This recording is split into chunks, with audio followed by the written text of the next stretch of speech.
எல்லாருக்கும் வணக்கம். நான் Hema Subramanian. Welcome to home cooking Tamil. பொதுவாக நம்ம ரெஸ்டாரண்ட்ஸ் இல்லைனா ரெஸ்டாரண்ட்ஸ் போனால் தான் நம்ம நிறைய இந்த டிக்காஸ், கபாப்ஸ் இதெல்லாமே நம்ம வாங்கி சாப்பிட்றது உண்டு.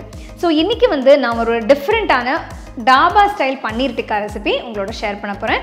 இது ரொம்ப நல்லாயிருக்கும், ரொம்ப சிம்பிள் ரெசிபி. ஸோ வாங்க அது எப்படி செய்யறதுன்னு பார்க்கலாம். எல்லாருக்கும் பிடிச்ச இந்த ஸ்டார்டர் செய்ய முதல்ல நம்ம பன்னீரை மேரினேட் பண்ணிக்கலாம். நான் இதுக்கு 400 கிராம் தயிர் எடுத்திருக்கேன். தயிரில் 1/2 டீஸ்பூன் மஞ்சள் தூள், 2 டீஸ்பூன் மிளகாய் தூள், உங்களோட டேஸ்ட்டுக்கு தகுந்த மாதிரி நீங்கள் காரத்தை அட்ஜஸ்ட் பண்ணி போட்டுக்கலாம். 1/2 டீஸ்பூன் மிளகுத்தூள், 1 டீஸ்பூன் உப்பு, 1/2 டீஸ்பூன் தனியாத்தூள், 1/2 டீஸ்பூன் சீரகத்தூள், 1 டீஸ்பூன் கரம் மசாலா தூள், 1 டீஸ்பூன் சாட் மசாலா தூள், 1/2 டீஸ்பூன் இஞ்சி பூண்டு விழுது, 1 எலுமிச்சை பழத்தோட ஜூஸ், 1 டீஸ்பூன் கசூரி மேத்தி, எல்லாத்தையும் சேர்த்து நல்லா கலந்து விடுங்க. நல்லா எந்த கட்டியும் இல்லாமல் மிக்ஸ் பண்ணுங்க.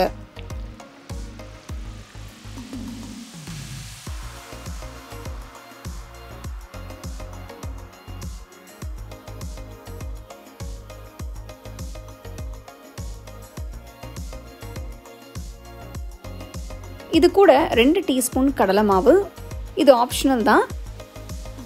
1 டீஸ்பூன் சோள மாவு சேர்க்கிறேன். எல்லாத்தையும் இன்னொரு தடவை ஸ்மூத்தாக கலந்து விடுங்க.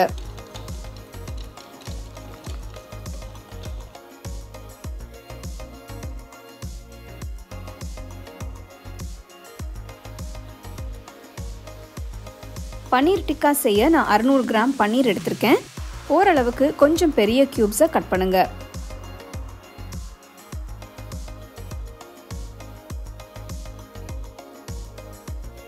பாருங்க, இந்த சைஸ்ல கட் பண்ண சரியா இருக்கும். டிக்காக்கு 3 கலர்ல இருக்கிற குடமிளகா வச்சிருக்கேன். நடுவில் இருக்கிற விதையை எடுத்துட்டு இதையும் அதே மாதிரி கியூப்ஸா கட் பண்ணி வச்சுக்கலாம்.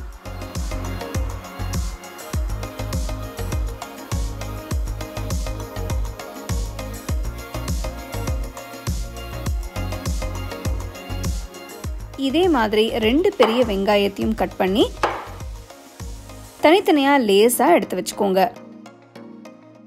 ஒரு அகலமான பாத்திரத்தில் கட் பண்ண 3 கலர் குடமிளகாயை போட்டுக்கலாம். அடுத்து கட் பண்ண வெங்காயத்தை ஆட் பண்ணுங்க. அடுத்து பன்னீரை சேர்த்துக்கோங்க.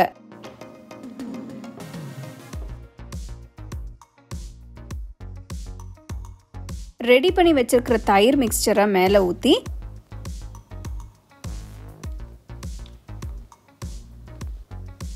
கையால் தயிர் மிக்ஸ்சர் பன்னீரில் காயில் கோட் ஆகிற மாதிரி மிக்ஸ் பண்ணுங்க. மெதுவாக பன்னீர் உடையாமல் சாஃப்டாக செய்யுங்க.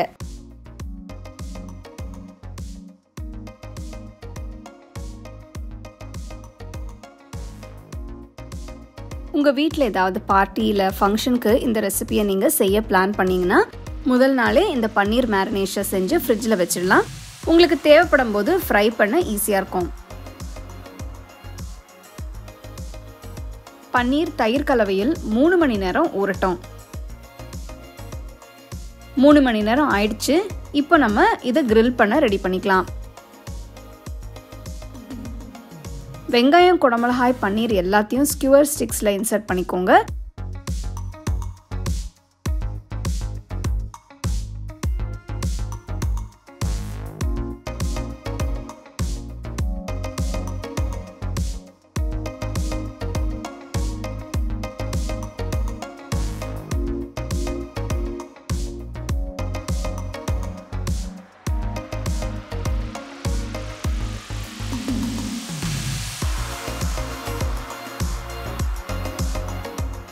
இதே மாதிரி எல்லாத்தையும் ரெடி பண்ணிட்டு பேன்ல ஃப்ரை பண்ணிக்கலாம்.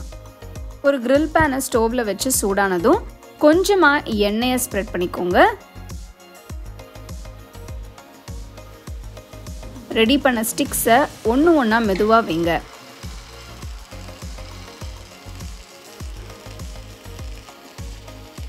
grill பேனுக்கு பதிலாக நீங்கள் ரெகுலர் பேனை கூட யூஸ் பண்ணிக்கலாம். பேனை மூடி ஒரு 2 நிமிஷம் வேக விடுங்க. மூடியை ஓப்பன் பண்ணி ஸ்டிக்ஸை ரொட்டேட் பண்ணி நல்லா ஃப்ரை பண்ணுங்க. அப்பப்போ லேசாக எண்ணெயை தடவி ஃப்ரை பண்ணுங்க.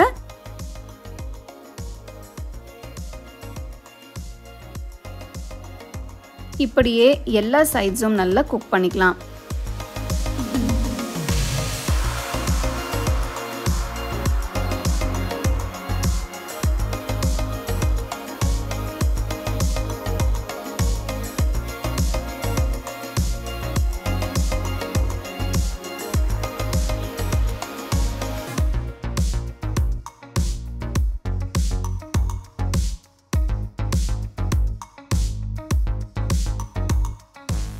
டிக்கா ரெடி ஆயிடுச்சு.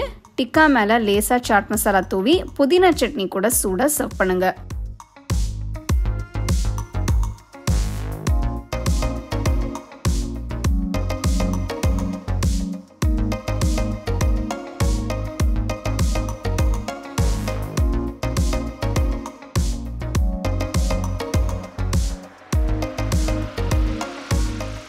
பார்த்தீங்க இல்லையா, அருமையான டாபா ஸ்டைல் பனீர் டிக்கா எப்படி செய்யறதுன்னு.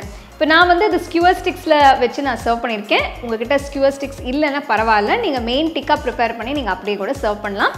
சர்வ் பண்ணும்போது கொஞ்சம் இந்த புதினா சட்னி வச்சு சர்வ் பண்ணுங்கள், ரொம்ப பிரமாதமாக இருக்கும். கண்டிப்பாக ட்ரை பண்ணி உங்கள் ஃபேமிலி ஃப்ரெண்ட்ஸோட ஷேர் பண்ணுங்கள்.